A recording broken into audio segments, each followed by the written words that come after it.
दोस्तों नमस्कार। दोस्तों स्वागत है आपका अपना channel technical bro in Hindi. दोस्तों जैसा कि कल मैंने प्रॉमिस किया था आपको, जो एक वीडियो मैंने बनाई थी कल, कि विंडो 8 की जो डीवीडी होती है उससे हम आईएसओ फाइल कैसे बनाएं। आज जो हमने आईएसओ फाइल तैयार की है उस फाइल से हम बूटेबल पेन ड्राइव कैसे तैयार करेंगे वो मैं बताऊंगा आज आपको, और जिससे कि आप घर बैठे उस पेन ड्राइव से अपने लैपटॉप या पीसी को घर बैठे ही फ्री में कैसे डाल सकते हैं और परेशानी से भी बच सकते हैं। इस पूरी प्रोसेस के लिए आपको 3 चीज़ों की आवश्यकता होगी। सबसे पहले जो हमने विंडो की आईएसओ फाइल बनाई है वो, दूसरा कम से कम 8 GB की पेन ड्राइव या इससे बड़ी भी चलेगी, और तीसरा आपका जो रूफस सॉफ्टवेयर होता है छोटा सा, वो डाउनलोड करना होगा। तो चलते हैं स्टेप बाय स्टेप, हम इस काम को शुरू करते हैं। तो सबसे पहले दोस्तों हमें गूगल क्रोम ओपन करना है और यहाँ पर ऊपर हमें सर्च में रूफस लिखना है, और ये सबसे पहले जो ऑफिशियल साइट है इसकी रूफस की, इसको ओपन कर लेना है। ओपन करने के बाद नीचे स्क्रॉल करेंगे। स्क्रॉल करने के बाद ये रूफस का 4.9 EXE स्टैंडर्ड टाइप, इसको डाउनलोड कर लेना है।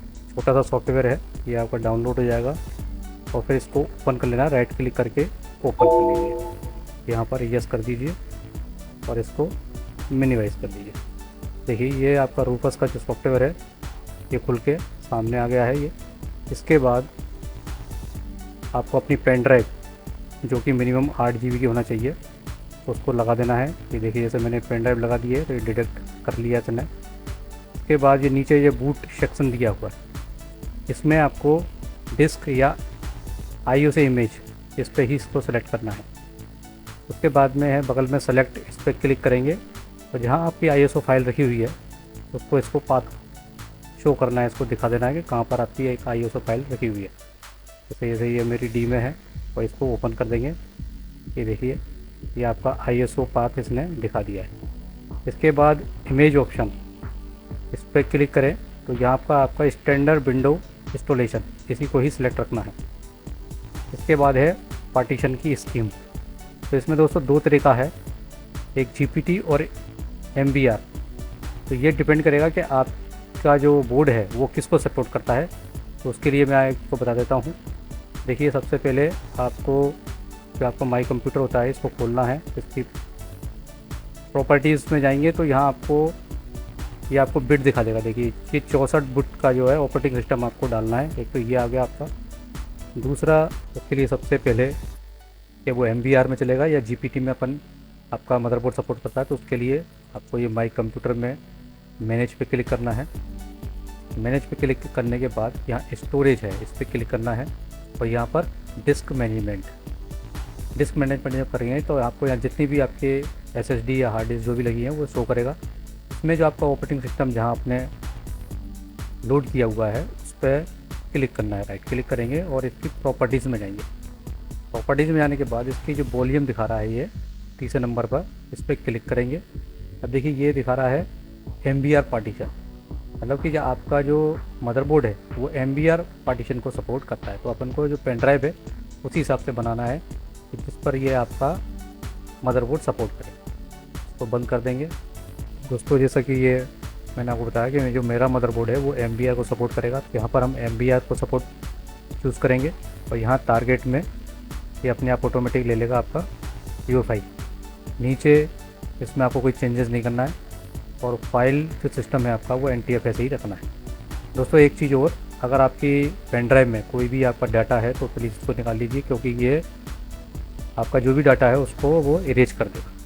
तो सबसे पहले आप अपना कोई डाटा है तो उसको निकाल लीजिए। इसके बाद यहाँ आपको स्टार्ट पे इसको, ये आपको वार्निंग भी दे रहा है कि आपका कोई डाटा है इसमें तो वो सब ख़त्म हो जाएगा, इसलिए पहले आप उसका बैकअप ले लीजिए। यहाँ आप ओके कर दीजिए।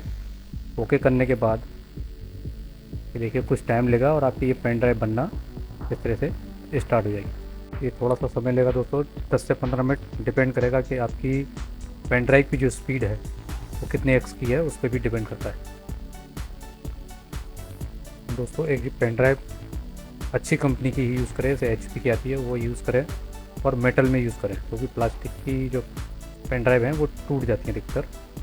आप किस कंपनी की यूज़ कर रहे हैं वो कमेंट्स में लिखें, इंस्टॉल कर सकते हैं। दोस्तों आपकी ये पेन ड्राइव अब कंप्लीट होने को है। दोस्तों इसके बाद बनने के बाद आपको क्या करना है, अपने मशीन को रिस्टार्ट करना है। और जो भी उसमें ऑप्शन होता है, या डेल से या F2 से प्रेस करके आपको फर्स्ट इस पेन ड्राइव को बूट ऑप्शन पर रखना है और एंटर कर देना है। तो आपका जो लैपटॉप या पीसी है वो इस पेन ड्राइव से बूट होगा। उसके बाद आप पार्टीशन बनाकर इस विंडो को इंस्टॉल कर अपने CPU लैपटॉप में विंडो 8। दोस्तों अगर ये वीडियो आपको पसंद आई हो तो प्लीज़ लाइक करें और ऐसे ही आसान और टेक वीडियो के लिए चैनल को सब्सक्राइब करें। तो दोस्तों फिर मिलते हैं अगली नेक्स्ट वीडियो। तब तक के लिए स्वस्थ रहिए, सुरक्षित रहिए और खुश रहिए। धन्यवाद।